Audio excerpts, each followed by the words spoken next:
Welcome, Rotarians and guests to the Rotary Club of York, where we connect York's diverse community leaders through service and fellowship to create a thriving community. I'm President-elect Courtney Piccolo, filling in today for President Aaron Jacobs.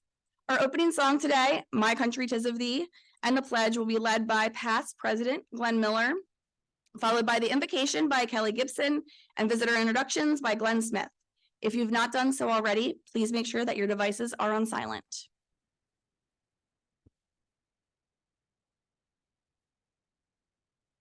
Good morning, friends. Please join me. My country, 'tis of thee, sweet land of liberty, of thee I sing. Land where my fathers died, land of the pilgrim's pride, from every mountainside, let freedom ring. I pledge allegiance to the flag of the United States of America and to the republic for which it stands, one nation under God, indivisible, liberty and justice for all.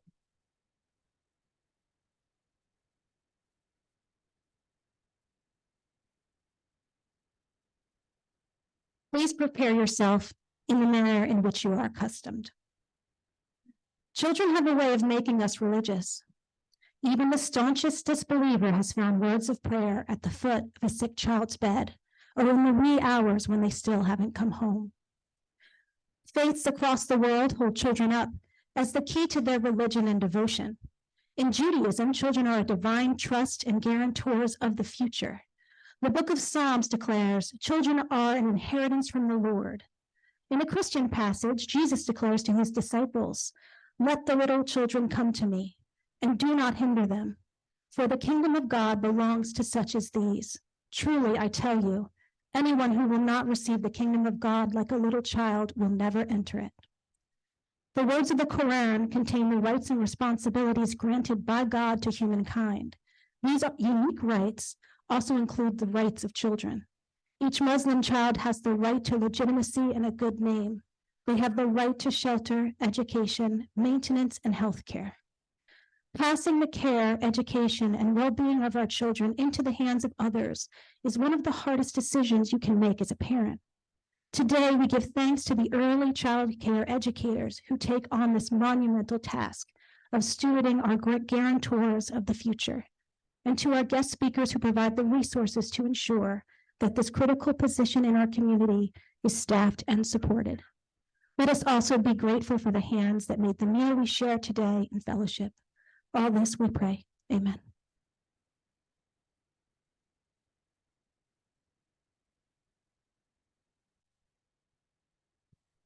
Good afternoon, everyone. We have a wonderful list of guests here today. When I call your name, please stand, and I ask you to please remain standing until our President-elect Courtney has the opportunity to greet you today. First is Josh Olweiler, guest of Bill Hartman, Sarah Bradley, Joe Crosswhite, Suli Pinos, Andrea Heberlein, Wendy Latshaw, all guests of Kevin Schreiber, Katie Caples, guest of Christy Renjilian, Sean Smith, guest of Brian Grimm, Rebecca Countess, and Sydney Kessler-Appel, all guests of Frank Countess, Kelly Myers, guest of past President Ann Druck, Derek Koch, guest of Tom Caltagirone, Emily Rohrbach, Alexandra Luckenbaugh, and Logan Ortiz, guests of past President Di Hershey. Jim Johnson and Maria May, guests of Dan May, Melody Schofield, Nora Rotz, Faith Siders, Daisha I said this earlier, let me make sure I get this here. Ilrazez? No, I didn't get that right. So say again. Ilraza. It says it's just the way it's spelled, and yet I have a last name of Smith. Everything else is incredibly difficult. My apologies. Tatiana Abreu, all guests of Amy Wanamaker. Shauna Griffith Myers, gift of Phil Woods. Adrian Buckner, guest of Jane Conover. Garen Countess, guest of Frank Countess, and Cindy Fruit Trail, guest of Kevin Schreiber.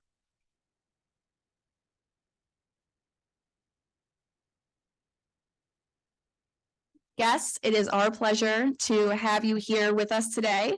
I hope you've enjoyed a delicious meal and met some friendly Rotarians, and I'm sure that you will enjoy today's program.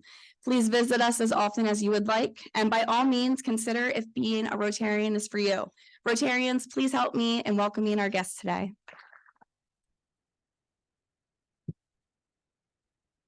Thank you. And now for some announcements. The YERF board will meet downstairs in the mixed grill immediately following our club meeting today. The Youth Development Committee is also meeting today following the meeting in the Elmer Smith Room. The Youth Exchange Committee meets tomorrow at 12 via Zoom. And as a reminder, next week, we do not have a meeting because of the Thanksgiving holiday. So do not show up next week. On December 6th, also an important reminder for that meeting is that it's going to be off-site. It's going to be at York College. We'll enjoy lunch at the York View Room, and then we'll proceed to the Waldner Performing Arts Center for a holiday program featuring local high school student performances coordinated by Rotarian Lynn Bergdahl. It is required that you have reservations for this meeting, so you can RSVP in two ways. On your tables, if you look around, there are some QR codes that you can take out your cell phone and scan. Just make sure you turn the Wi-Fi off on your phone before you scan it.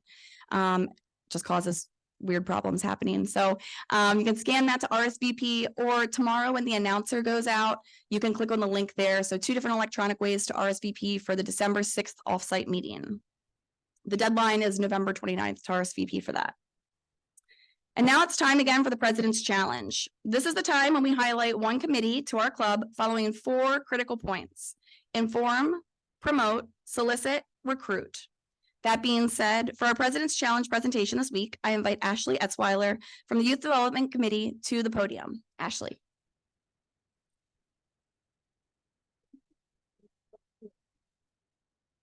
Good afternoon. So I'm doing the President's Challenge. Of course, make note for Aaron. Yeah. Okay, I want him to make note that he knows I did my challenge. So I'm the chair of the Youth Development Committee. The Youth Development Committee works with mostly schools within the York City and also organizations. We've kind of transitioned to other organizations, nonprofit organizations, due to the pandemic and not being able to get into the schools during some of the lockdowns. But we are hoping to transition back to the schools as well. In the past, we have done things like we did a Get Hooked on Fishing program last summer.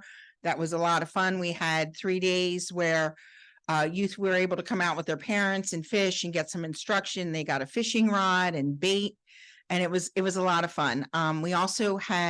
We did a ropes course challenge with the Advantage program in June, and that went over really well. I think the boys really had a great time with that. We've also partnered with the Idea Committee for the Three Kings event that's coming up, and raising money for gifts for children at the Three Kings event in January.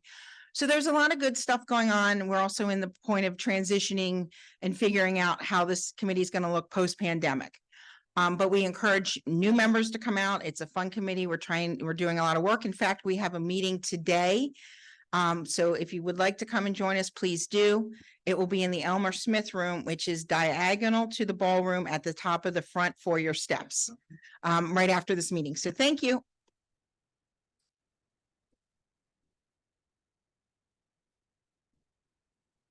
Next, I invite Bill Hartman, Chair of the Rotary International Foundation Committee, to the podium for an update.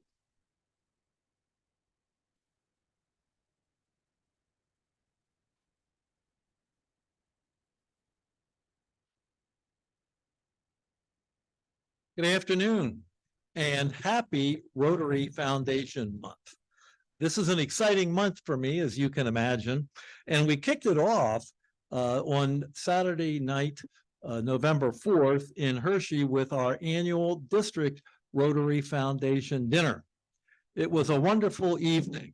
It started with President Aaron leading the entire group in a rousing rendition of My Country 'Tis of Thee. It almost reached the level of the rousing rendition that past President Glenn Miller led us through just a few minutes ago.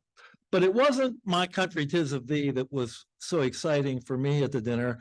What was exciting for me and what made me so proud was how well our club was recognized. We won 2 awards, one for the most giving to the annual fund of the Rotary Foundation, and second, we won an award for the most total giving to the annual foundation. In addition to that, the host of the meeting gave us a lot of recognition for the philanthropic leadership to the Rotary International Foundation that we are providing.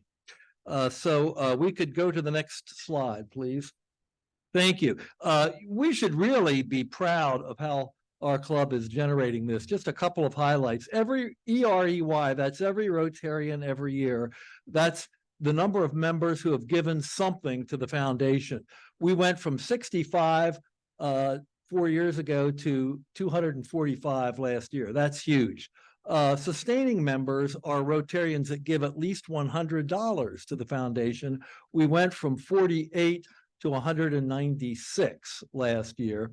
And Paul Harris Society eligible Rotarians are Rotarians that have given $1,000, regardless of whether or not they're a member of the Paul Harris Society. So we went from 9 to 22, which is absolutely huge. Last year, during my presentation, you might recall that I used the Mighty Carson art players technique of giving you the answer and hoping you could guess the question. You might have recalled that presentation, and you might have also recalled that I failed miserably in doing so. Because when I gave you the answer, Ben Hoover, there wasn't one Rotarian who guessed that the correct question was, which past district governor was delivered by the same obstetrician that I was. So I felt that I need to clean up my act this year and do a better job of coming up with the questions and the answers. Now, last year, you also told me that if I use numbers, they shouldn't be boring. For example, if I use 22, I said, the answer is 22, what's the question? Well, that's our no. Go back, you're there, okay, good. Yeah, 22 would have been the number of Paul Harris Society members that we had. Or now you can go to the next slide. 201 would be the annual fund members. So I decided that having small, boring numbers wouldn't be a good idea. But after all those years in banking and finance, I can't help myself. I just love numbers. So I'm going to give you 2 answers this year that are numbers. Now, I realized that I had to make the numbers larger and more compelling than I did last year. So please go to the next slide. Here are the answers, okay? First of all, you got to agree with me on number 1, $1,166,199.33. That's a big number. That's a compelling number, right? Would everyone agree with that? Okay, now, what's the question that is the answer to? Past district governor Dick said, how much we gave to Polio Plus. You're warm, but you're not hot. Okay. Any other guesses? I heard somebody say something. Who was it? Okay, that's good, because half of the money we give to the foundation does come back to our district for use. But no, that's not it. That was a good try, Bob, but no cigar. Okay. I bet that the past district governor, who was delivered by the same obstetrician that I was, would have good insight into this. Dr. Hoover.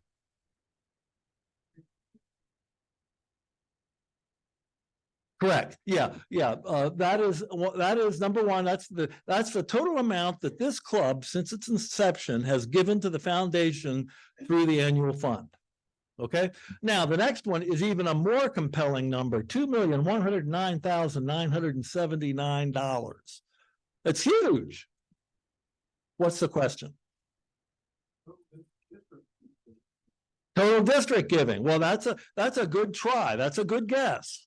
No cigar. Any other guesses? What? You've really cleaned up your act and improved. You're right on target, Dick. That's the total amount that our club has given through all sources to the Rotary Foundation, a huge number, and you can see why our club is respected so much. And my guest today, Josh Olweiler, is a planned giving officer with Rotary International. And he's here today, and we had lunch last week, and he told me that our club should be a case study. So thank you. They know who we are in Evanston, don't they, Josh? We really fuel this, and the district knows who we are as well. Well, when I walked in today, several members asked me why I was wearing a tie, which is a legitimate question because I don't normally wear a tie to Rotary. Well, today is a special occasion.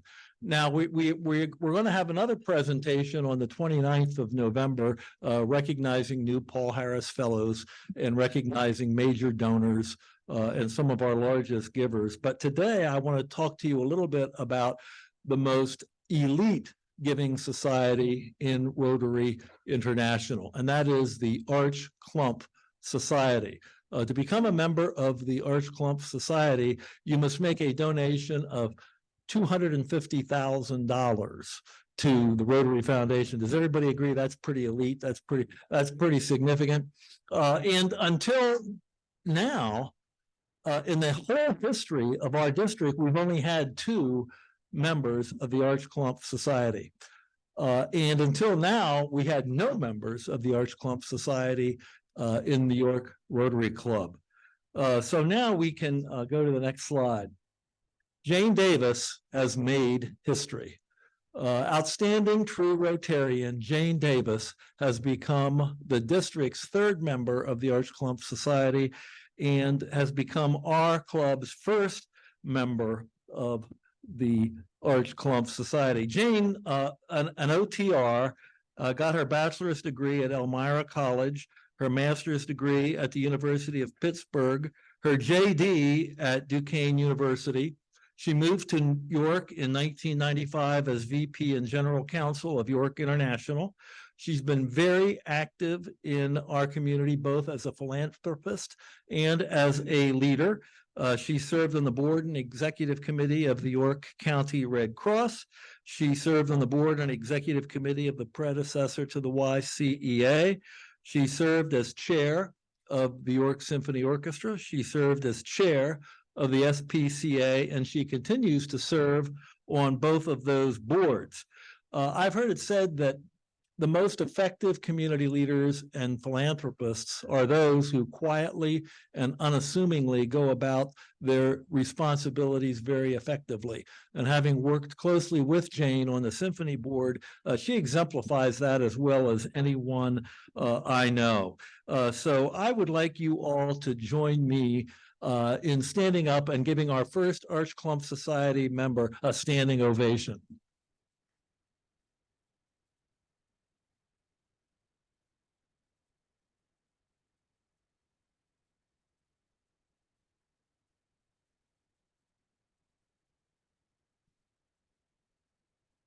Jane, we appreciate your philanthropic leadership and your dedication to our club. Thank you very much.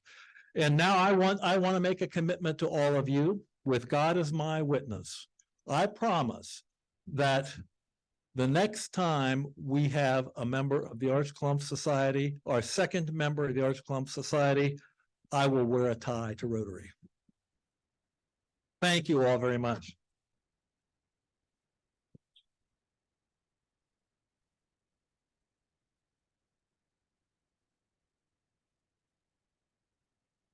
Thank you, Bill. Jane, I know I speak for the whole room. We're so excited to be here celebrating with you today. So thank you again for your contribution to our club. Thank you. And now at this time, I would like to invite Jane Conover to the podium to introduce our program.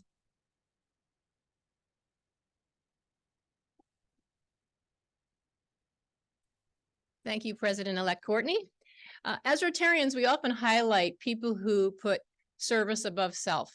I know that I'm always very inspired by people who are consistently, passionately, and selflessly spending their time and resources to help others and make our community better.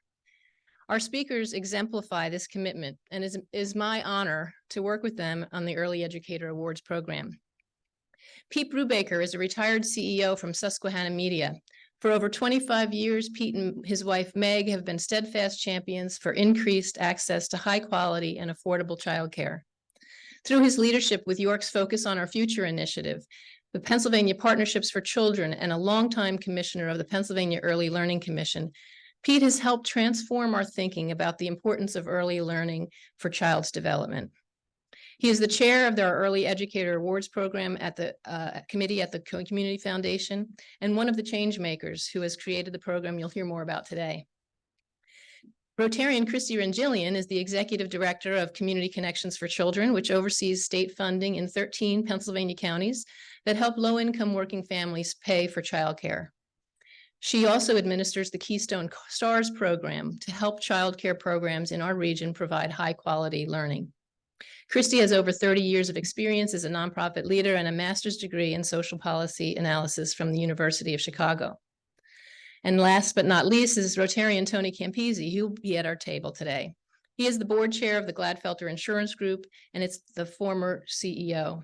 In addition to his day job, he is the chair of the Arthur J. Gladfelter Foundation, serves on many nonprofit boards, and has been the capital campaign chair for countless fundraising campaigns in York County.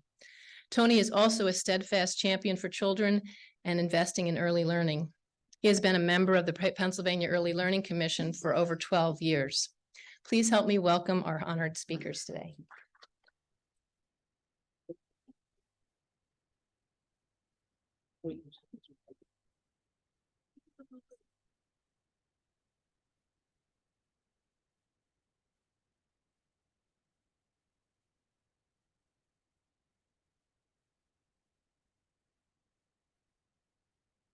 Thank you, Jane. Sorry about my confusion on how to get up here.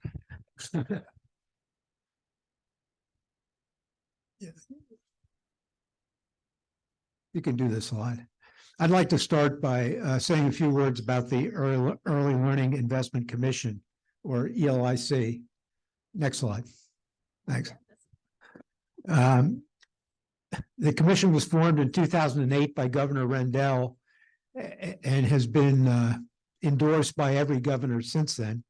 It consists of over 50 business leaders from around the state who understand the importance of high quality early childhood education and the significant ROI associated with investments in early childhood, as well as the impact it has on the workforce. Commissioners are appointed by the governor and expected to advocate for increased awareness of and spending for high-quality early childhood capacity. In addition, the commission has developed Investments in Caring PA, a resource that employers can use to help their employees find high-quality care. If anybody's interested in getting one of these, they can see Andrea Heberlin and give her your card, and I'm sure she'll get one to you. In addition to Tony and myself, the York County ELIC commissioners are Joe Crosswhite, Roxana Gapster, and Kevin Schreiber. As you're probably aware, York County has a long history advocating for early childhood education. In the mid-1990s, Focus on Our Future was formed under the leadership of Bill Zimmerman. The goals of Focus were to improve the accessibility, affordability, and quality of early childhood education in York County. We were influenced by research coming out at that time, indicating that 90% of brain development occurs before age 5, and that high quality early childhood care has a tremendous impact on a child's ability to be successful in school and in life. While Focus was successful in raising awareness and increasing the number of accredited providers, many issues still remain. Only 39% of the licensed care in York County is high quality, and less than 20% of the eligible children are enrolled in the state programs for low-income children and for at-risk 3 and 4-year-olds. Next slide. Due to COVID and capacity constraints, most providers are operating at about 85% of their capacity, and 51 programs serving about 1,800 children closed since March of 2020, a decrease of about 22%. When you think about the source of the problem, teacher compensation is at the top of the list. In Pennsylvania, the average early childhood educator makes $12 per hour, even with a college degree. Teachers in public schools typically make 2 or 3 times as much. This is at a time when 54% of Pennsylvania employers rank childcare as the primary reason for absenteeism in their workforce. In response to the crisis facing the childcare industry and to address the teacher compensation issue, we decided to create the Early Childhood Educator Awards. Awards are paid to teachers and staff based on their education level and the quality rating of their provider. The program was modeled on a state program which had been discontinued. This meant that we could use the structure that was already in place. Community Connections for Children agreed to administer the program as they had the state program at no cost. As you will hear, funding for the awards comes from a variety of public and private sources. We are fortunate that our philanthropic community is committed to addressing the child care problem and is actively looking for other ways to tackle the issues of compensation, capacity, and quality. At this point, I'm going to turn it over to Christy to explain how the program works. See if this works. Thank you, everybody. On your table, you'll see the full report for this year's program. I invite you to take it with you. I will. I'm sure you're very pleased not read the entire thing to you, but there's a wealth of information. And should you have questions after you read it, please feel free to contact me. My information is on the back. Next slide, please. So the program is, as Pete said, modeled after a previous state program. And as such, programs that are DHS certified and at the STAR 2, 3, or 4 level on the quality rating scale are eligible. 100% of the funds are paid directly to the ECE provider, who then awards the stipend to the eligible staff through their payroll system. As Pete said, CCC is providing this service at no charge. We are not taking any fees for administering this program. We then monitor the distribution of the funds and we're tracking the outcomes. The amounts that the staff get are based upon their education level, the STAR level of the program they work at, and how many hours they work in the facility. And educators are receiving somewhere between $300 and $3,000. And if you think about it, if you are making $12 an hour, a $3,000 stipend is roughly 6 weeks of pay. This is a big deal for this workforce. And may I just say anecdotally, when we first announced it, and we do have some ECE directors as our guests here today, we literally had people in tears. This is people paying medical bills because most of them don't have health insurance. It's people going back to school.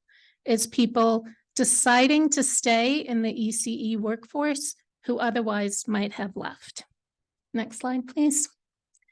So we are in year 2 of the project, but last year, our first year, there were 63 providers in York County who received a total of almost $459,000. 311 educators received the awards, and those educators served over 4,000 children. This year, we had 57 providers. Next slide, please. Thank you. Almost 524,000, 293 educators, and a little over 3,500 children. The differences in the who's eligible and not were due to some programs closing, some programs no longer having staff that met the eligibility requirements, and other things like that. Next slide, please. So again, please refer to your report. Feel free to take it with you for a full list of all the outcomes.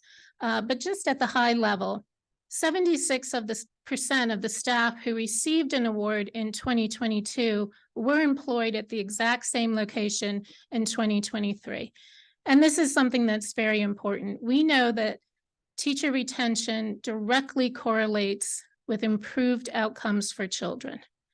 The longer the staff is there, the better the relationship they're forming with the children, the better the children do in school and life.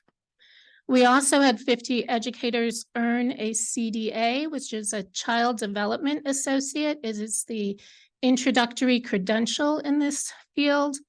And 71 were enrolled in degree programs at the AA, BA, and master's level. This program has been serving educators all throughout the county. 24 zip codes were represented in the programs that received the awards.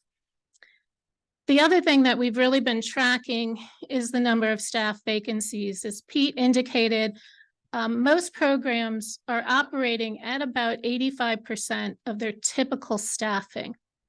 And unlike a fast food place where somebody can make burgers and do fries, it may not be ideal, but it's possible. In ECE, if you do not have a teacher, you cannot serve children. And it's a vicious cycle, because if you're not serving children, you are not getting that money into your program to support your program. And of course, we're seeing a huge impact on area businesses as a result of the staffing crisis in childcare. If workers can't find childcare, they cannot work. So we are thrilled that the average number of vacancies for the programs that participated in the ELIC award decreased by 15%, and that 60% of the providers increased or maintained the level of enrollment of children in their care. And that increase was about 21%. So it's going in the right direction, having the outcomes we hoped for. I will turn this over to Tony, who will talk about the funding. Imagine that. I get to talk about funding. Well, it's a pleasure to be here with Pete and Christy to talk about this very important topic, not only to our community, but to our state as well as our country. Pete spoke about the Early Learning Investment Commission and why our local group decided to establish the Early Childhood Educator Awards. And Christy talked about the important role of Community Connections for Children, the ECE award process, and some of the early favorable outcomes we've already seen. I'm going to talk about briefly how we established the ECE Awards Fund. First of all, we knew the ECE Awards program originally provided by the state was discontinued in 2020. And in its final year, it funded about $480,000 in total awards in our community. So it was clear to us that we did not want to see our already inadequately compensated early childhood educators earn less. And it meant that we needed to find a way to create a sustainable flow of funding that would, at a minimum, not allow us to regress, not allow our early childhood educators to regress in terms of compensation. So in short words, we needed to raise $500,000. And it needed to be $500,000 that we were going to have available annually. So those of you who like Bill, who like math, if you're thinking endowment, you know what that means, even with a 5% spend. So that was shooting higher than what we thought was possible. But we did think that it was possible to raise the $500,000.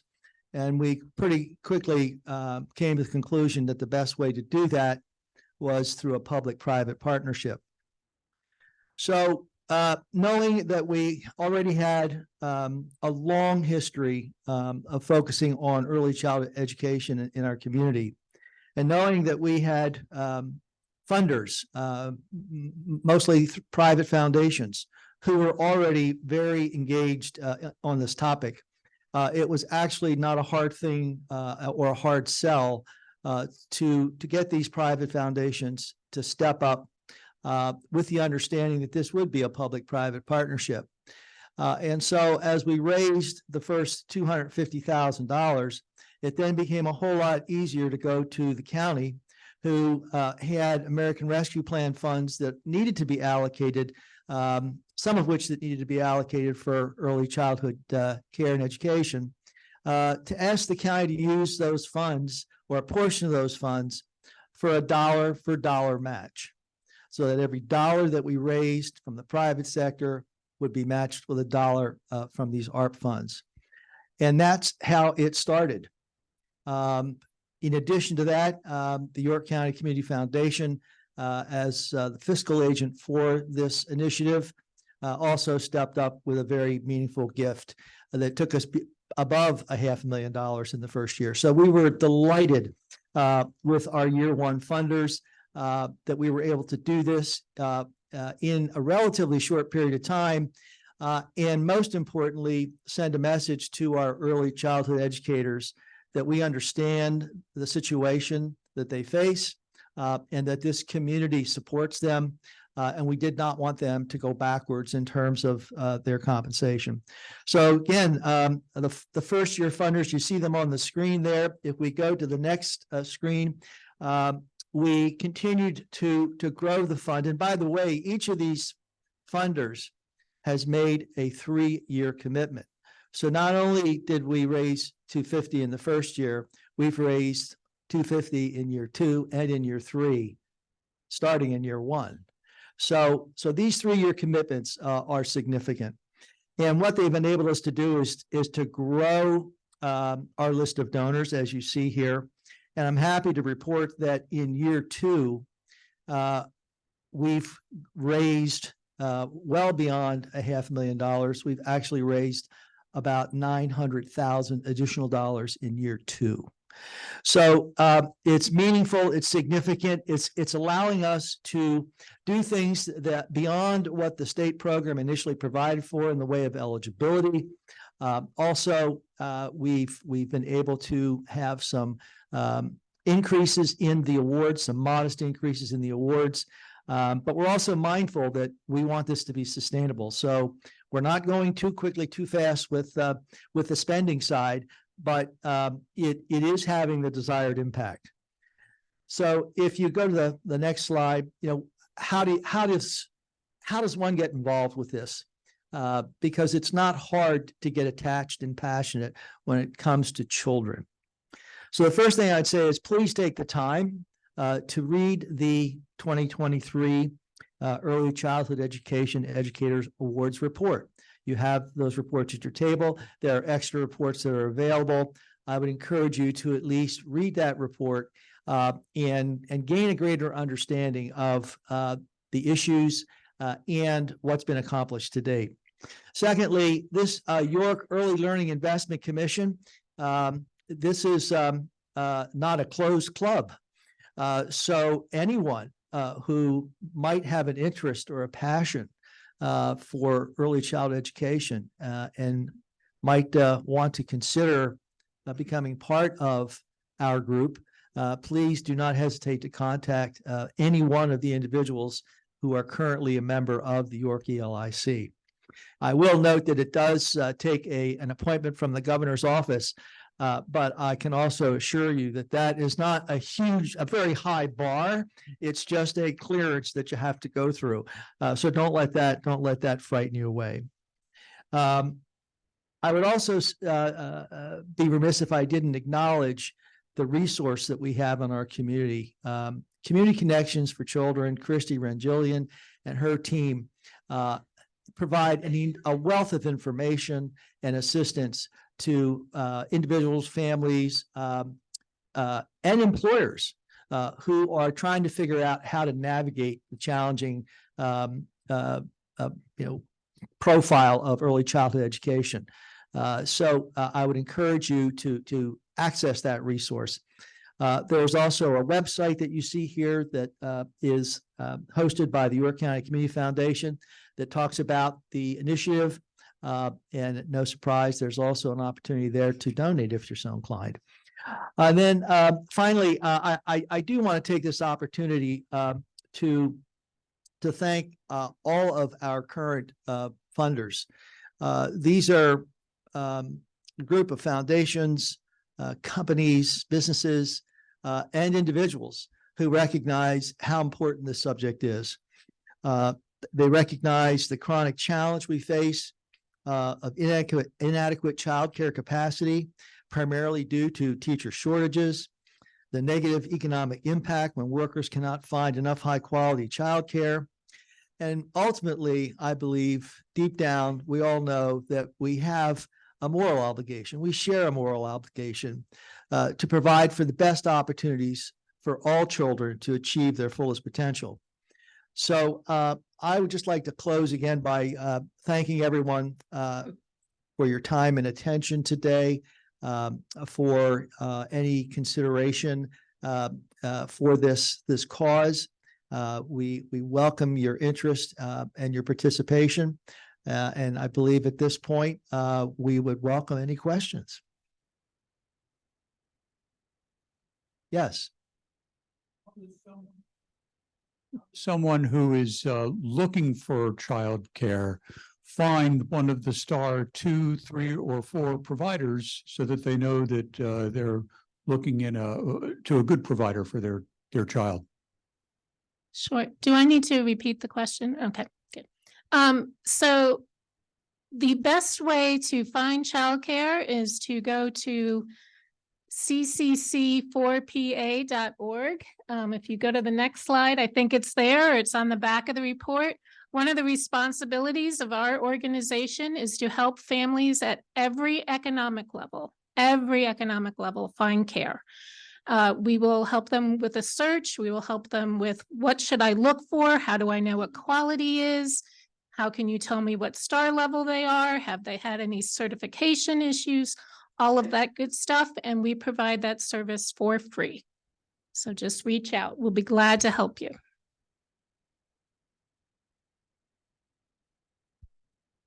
Hi, Christy. I know there are many in this room that are intimately familiar with your work, but for those that aren't, could you give maybe a snapshot of the geographic area that you cover, the amount of government dollars that you deal with, and possibly some of your biggest challenges? Sure. So we serve as the Early Learning Resource Center for 2 regions. 10 is York, Adams, and Lancaster. 9 is Dauphin, Cumberland, Perry, and Lebanon. And then we also support Keystone Stars in 6 more counties going north and west to center. I have a staff of almost 90 now. And last year with the CARES and ARPA money that flowed through us, a budget of about $144 million. And you might say, well, if you have a budget of $144 million, what is the problem? The problem is that childcare is very expensive. And unless you are a low-income family, there is no support to help you pay for it. So $12,000 a year for infant care is very expensive. No one's going to argue that. The math, though, keeping with the theme of the day, is that you only have 4 children for every teacher in that infant room. So you have a total of $48,000 supporting teacher benefits, all operating costs, everything else. So when people compare $12,000 at infant to what does it cost me to send my kid to a public college, I have yet, in my experience or my children's experience, met a college professor who only works with 4 students per year. So the math isn't right. And then at the public colleges, you add in the public money, endowments, sports, alumni giving. I know Sarah and Brian and the people in the room at the YW can tell you, nobody really endows a crib. There's no alumni giving for your preschool, things like that. So we do, we help low-income working families, and they have to be working, pay for childcare. We do the resource and referral. We do quality work. We're United Way partner agency. And we administer a home visiting parents as teacher program. We also work with area businesses. Our relationship with WellSpan goes back over 30 years, and we help their staff find childcare. And let me tell you, on March 2020, that was a big deal to this community. Second day after the childcares and schools shut down, we had a call, single mom, 4 kids. She was an ER nurse. Can you find her children care? And we did. So that's part of what we do. Thank you.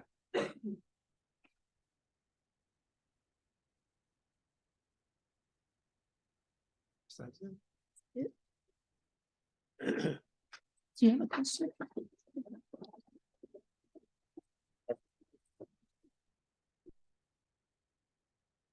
I'll have you guys exit the stage.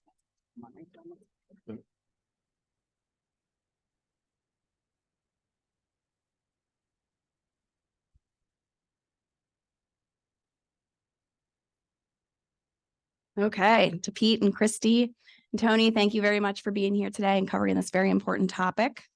As you all know, instead of giving the speakers a gift each week, we purchase a book and ask them to sign the book plate and donate it locally. So this week's book will be donated to Davis Elementary School in the city of York. A reminder again for next week, no meeting. So we'll see you back here again on November 29th, when we will hear from Joe Mummert on an update on the York County History Center STEAM plant project. This meeting is now adjourned.